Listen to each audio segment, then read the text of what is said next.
দেখুন বন্ধুরা, ভয়ানক একটি কাহিনী। এই মেয়েটি একটি ট্রেনে কোনো কিছু খুঁজছিল এবং সে এগিয়ে যেতে দেখতে পায় অনেকগুলো লাশ ঝোলানো এবং সেটি দেখে মেয়েটি অনেক ভয় পেয়ে যায় এবং চিৎকার করতে থাকে। মেয়েটি আবারও সামনে এগোতে থাকে এবং হঠাৎ করে কারোর আওয়াজ শুনতে পায় এবং লক্ষ্য করে দেখে যে কোনো একটি লাশ কথা বলছে। এটি দেখে সে আবারও অনেক ভয় পেয়ে যায় এবং চিৎকার করতে থাকে। তারপর মেয়েটি লক্ষ্য করে দেখতে পায় লোকটি এখনো মরেনি। লোকটি তাকে সাহায্য করার কথা বলে এবং মেয়েটি সর্বোচ্চ চেষ্টা করে তাকে সাহায্য করার জন্য, কিন্তু লোকটি এতে করে আরো ব্যথা পায় এবং জোরে চিৎকার করে।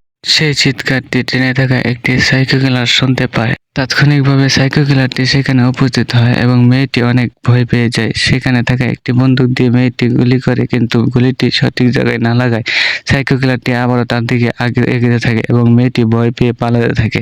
কিন্তু সাইকো কিলারটি তাকে পিছন দিক থেকে আক্রমণ করে। যখন মেয়েটিকে আঘাত করতে যাবে তখনই মেয়েটির স্বামী পিছন দিক থেকে এসে মেয়েটিকে বাঁচিয়ে নেয় এবং সাইকো কিলার ও তার মধ্যে ফাইট হতে থাকে। বন্ধুরা, তারপর কি হলো সেটি জানতে ভিডিওটিতে একটি লাইক এবং সাবস্ক্রাইব করে কমেন্টে পার্ট 2 লিখুন।